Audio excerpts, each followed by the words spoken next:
Salut tout le monde, c'est Narojin qui vous parle aujourd'hui pour une toute nouvelle vidéo, j'espère que vous allez bien aujourd'hui. On se retrouve pour parler d'un film sorti au cinéma ce 8 février dernier.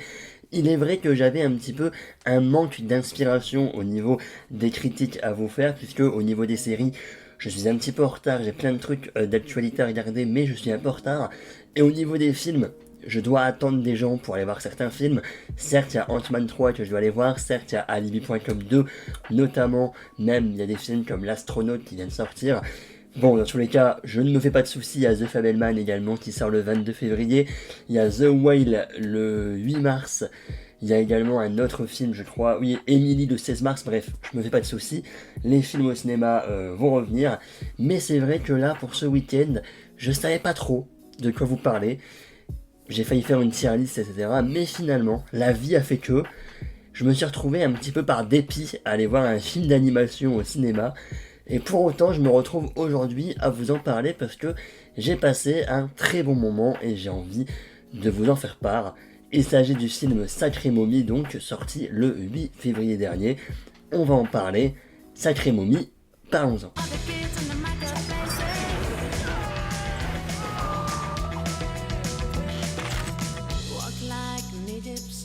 Vous êtes-vous déjà demandé à quoi ressemblait le monde des momies?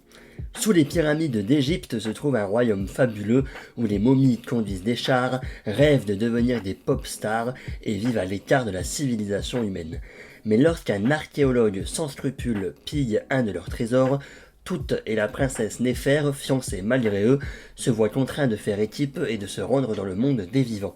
Accompagnés par le frère de Toute et son crocodile domestique, ils vont vivre une aventure hors du commun à Londres et former une amitié inattendue. Le film Sacré Momie dure 1h29, donc on est vraiment dans la moyenne quand même au niveau de la durée des films d'animation. D'ailleurs, petite news comme ça dans la vidéo, le film Mario, ça a été annoncé qu'il durera 1h32, donc on est vraiment dans cette moyenne des films d'animation qui ne dépassent généralement pas les 1h30, ce qui est quand même plutôt bien pour un film d'animation, même si pour le film Mario, j'aurais peut-être préféré un peu plus parce que au vu des bandes annonces, j'ai l'impression au niveau des bandes annonces, des TV spots et tout, qu'ils ont un peu dévoilé beaucoup du film pour 1h30, mais en espérant un peu de surprise, on en reparlera en temps et en heure à sa sortie le 5 avril prochain. L'univers autour de nous est gigantesque. Il y a tellement de galaxies. Ce film est réalisé par Juan Jesus García Galocha, bref, un réalisateur espagnol qui a notamment réalisé Objectif Lune en 2015, si je ne dis pas de bêtises, et également le film d'animation Tad l'explorateur en 2013, et donc il revient sur nos écrans en 2023 avec ce film Sacré Momie, qui au niveau de la VF, il y a notamment la chanteuse Lou Jean, que moi, oui, je connais, voilà, j'ai suivi ses débuts dans un télécrochet de la première chaîne française, n'est-ce pas? Puis après, également, ses débuts en tant qu'actrice dans une série, dans un feuilleton de la première chaîne française, pour ne pas dire de nom. Voilà, donc, on a cette chanteuse qui est au premier plan, qui fait la voix donc de la princesse Néfer. Et vous allez me dire pourquoi une chanteuse, puisque comme dit le résumé, on parle également de pop star, on parle également de musique, puisque cette princesse Néfer rêve de devenir une star, rêve d'écrire et de chanter des chansons. Et donc oui, dans ce film Sacré Momie, on a des chansons. Les chansons sont plutôt courtes, voilà, ils ne prennent pas non plus la place dans tout le film. On est vraiment dans une intrigue assez secondaire de voir donc cette princesse Néfer chanter son single et essayer de devenir une personne connue, voilà, essayer de devenir la personne qu'elle veut être connue au niveau de sa notoriété. Voilà, c'est une intrigue assez secondaire dans le film, mais j'ai quand même bien aimé honnêtement les chansons, puisque en général, Lou, j'avoue que j'ai écouté déjà, j'ai tout, parce que j'ai tout encore plus vraiment, mais à un moment dans mon enfance, j'ai écouté ces chansons, etc. Donc oui, retrouver un petit peu la vibe, waouh, je dis des noms, la vibes de Lou dans des chansons du film, honnêtement, ça m'a fait plaisir, les chansons sont même très cool, et ça rajoute quelque chose en plus, ça rajoute une ambiance, Et franchement, ça m'a fait plaisir d'avoir un peu ce mélange de film d'animation avec une vraie histoire, un peu une aventure trésor, etc. dans cette culture égyptienne, on va y revenir, mais également ces chansons, voilà, ce single, etc. qu'elle enregistre. Voilà. Aujourd'hui est bien plus que demain. Il est temps d'aider le destin. Aujourd'hui est fait pour moi, je ne le manquerai pas. Revenons avec les bases du film quand même. C'est un film d'animation, il faut juger l'animation. Et j'avoue que c'est peut-être un petit point négatif que je pourrais donner, puisque ce film d'animation va pas révolutionner l'animation en général, et je trouve même qu'on est dans une baisse de qualité par rapport à des films qui sont plus anciens du coup. Bon, certes, faut pas comparer ce film avec des Disney et des Pixar, mais oui, quand tu compares par exemple avec un Coco, ou même avec un Zootopie, ou même avec un Encanto sorti en 2021, effectivement, ce film d'animation Sacré Momie fait un petit peu plus moche, on va dire, et notamment, je trouve, au niveau des paysages, mais surtout au niveau du ciel. En fait, le ciel faisait très faux, j'avais l'impression que le ciel faisait faux. Après, au niveau des visages des personnages et tout, franchement, c'était cool, mais j'avoue que l'animation de ce film en général va pas révolutionner quelque chose. C'est plutôt joli à voir, même si à des moments, il y a même une scène particulièrement, un paysage qu'on voit 2-3 fois, et là où je me suis dit, c'est pas très beau, pour être honnête. Voilà, donc tu sens le faux à des moments, tu sens un peu le cheap au niveau des paysages, notamment du coup au niveau de ce ciel dans ce monde des momies, dans ce monde en dessous des pyramides d'Égypte. Voilà, tu sens un petit peu ce faux. Par rapport à l'histoire, il y a une scène également où je me suis dit, c'est peut-être logique en fait que le ciel est faux à ce point-là, puisqu'en soi c'est peut-être pas le monde de la réalité, vu que c'est le monde où il n'y a que des morts. Peut-être que c'est fait exprès qu'on a un ciel un peu plus artificiel, voilà, puisque le monde est en général assez artificiel. Voilà, mais en tous les cas, oui, l'animation est plutôt jolie, mais ne révolutionne pas le genre pour un film de 2023 par rapport à ce qu'on a pu vivre, même avec vice versa, par exemple, bref, avec tous les films Disney et Pixar qu'on a maintenant aujourd'hui, l'ancienne génération, l'âge d'or de Disney était peut-être même plus joli que ce film Sacré Momie. Un peu triste, oui. Maintenant, au niveau du scénario, j'avoue que j'ai plutôt bien aimé ce contraste, on va dire, pendant le film, entre le monde des momies et donc cette culture égyptienne, et le monde des vivants, aller à Londres, etc., ce qui nous propose quand même pas mal de quiproquos pendant le film.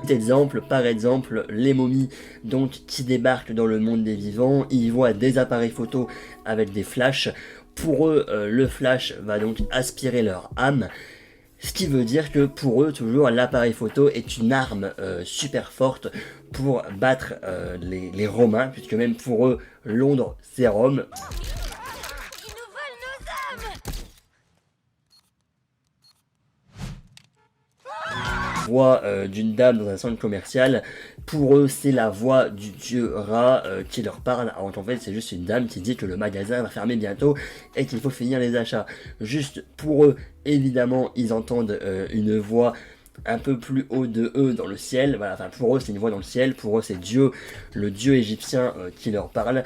Donc ce qui fait évidemment des quiproquos plutôt drôles à suivre, ou également des vocabulaires choisis par le monde des vivants. Oui, on parle de Insta, oui, on parle de Facebook, oui, dans ce monde de la musique, on parle de streaming, on parle de musique qui va faire un carton.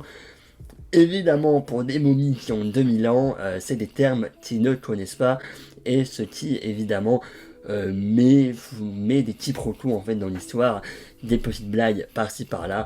Oui, c'était plutôt drôle, même si à des moments ça faisait quand même un petit peu cliché quand même, notamment ça, tu vois la fameuse posture des Égyptiens qu'on a 5-6 fois pendant le film. Bon, la blague est peut-être drôle une fois, mais la voir 5-6 fois, oui, ça peut mettre une sorte de répétition, ce qui fait que ça devient un peu plus lourd à la fin, un peu plus cliché de tout les voir faire ça comme ça. Bref, voilà. Relation entre les différents personnages, donc toute la princesse Néfer, qui évidemment au début ne sont pas non plus sur la même longueur d'onde, et on voit qu'en 1h28 la relation va évoluer, va même très vite évoluer, j'ai l'impression. Après forcément le film dure 1h28, donc on y va. C'est pas d'ailleurs Le rythme du film est plutôt rapide, voilà, on y va, on passe pas par quatre chemins et tu vois pas les 1h28 passer, t'es vraiment dans cette aventure, dans cette exploration, on va dire, du monde égyptien, du monde des morts. T'arrives à Londres et après il y a d'autres péripéties. On ne s'ennuie jamais avec les petites musiques entre deux. Franchement, c'était cool, même si, pour revenir en musique, je trouve que la première musique, la première fois que la princesse Néfer chante, ça arrive un peu de nulle part, ça fait un petit peu de comédie musicale où en plein milieu des dialogues, elle se met à chanter. À partir de là, je me suis dit, ah oui, c'est le genre du film un peu comédie musicale. Finalement non, la musique après prend vraiment une place dans l'histoire et n'arrive pas non plus à des moments inappropriés, voilà, elle arrive vraiment à des moments adéquats, et voilà, c'était plutôt cool. Vous avez vu le film, toute cette scène dans la pièce de théâtre était également plutôt cool à suivre, moi j'ai bien aimé.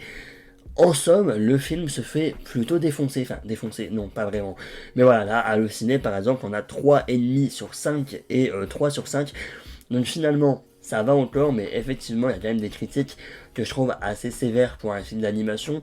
Moi, quand je vais voir un film d'animation, je m'attends pas non plus à, après, en vidéo, faire une critique super détaillée, où, voilà, je suis très sévère, etc. On reste sur un film d'animation, un film, oui, tout public, mais avec comme cœur de cible les enfants.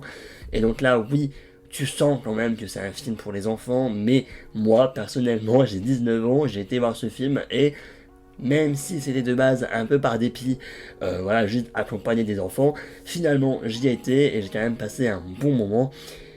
Voilà. Oh,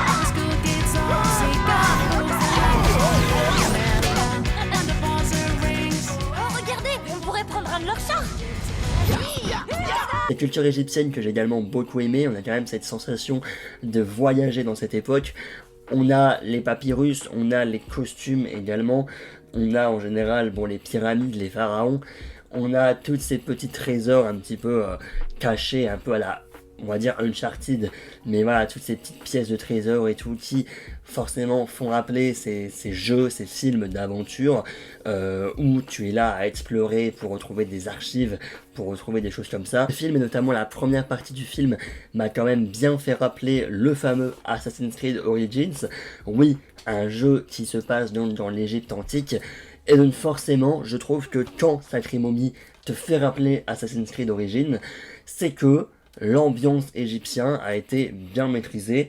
Voilà, les tombeaux, c'est là que je cherchais les tombeaux où tu trouves des trésors, où tu trouves un petit peu des choses un peu qui datent, on va dire. Le côté pharaon, le côté encore une fois, ça qui était un peu trop mis en avant, mais qui est là quand même. Le côté dieu égyptien également.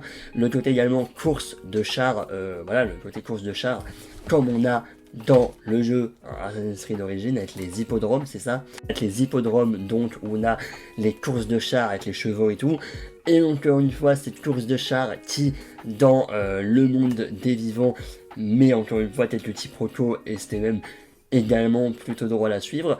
Voilà, en général, j'ai trouvé vraiment le film très bon, moi j'ai vraiment passé un très bon moment devant, voilà, il restera pas en mémoire quand même, je pense, mais voilà, pour les vacances de février, pour passer un petit moment en famille, entre enfants et même adultes, puisque les adultes en général, je pense pas qu'ils vont passer non plus un super mauvais moment devant.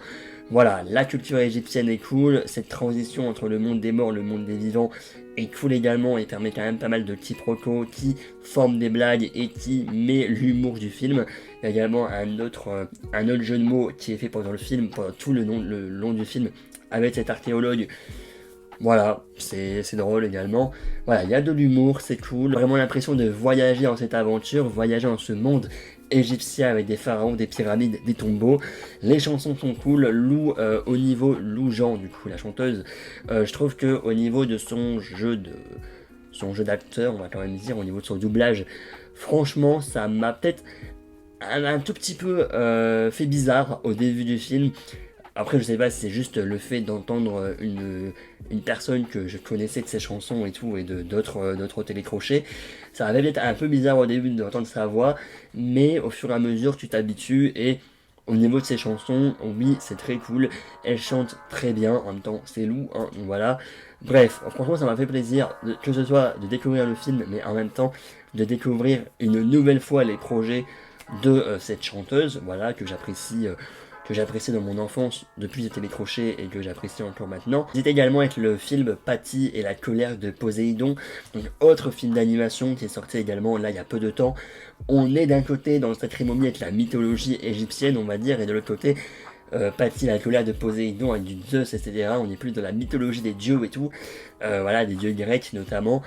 Bon, voilà, il y a deux styles de mythologie, mais en tous les cas, moi j'ai pas, voilà, j'ai vu les bandes annonces des deux films avant de choisir, et j'avoue que je me suis pas du tout ennuyé, et j'ai pas été déçu de mon choix d'aller voir Sacré Momie. Bref, voilà, c'était ma petite vidéo du dimanche, j'espère qu'elle vous aura plu, et nous, évidemment, on se retrouve dès la semaine prochaine pour d'autres contenus. Voilà, ça va être très cool en tout cas, là je suis encore en vacances une semaine, donc à mon avis, les grosses actualités cinéma, on n'en parlera pas maintenant, mais encore la semaine d'après, The Fabelman, The Whale, Ant-Man and the Wasp, Quantumania, on espère bientôt. Le film Demon Slayer, normalement c'est prévu d'aller le voir, mais c'est pas encore officiel, donc on attend de voir. Et puis voilà, merci à tous d'avoir suivi cette vidéo, à la prochaine, salut salut.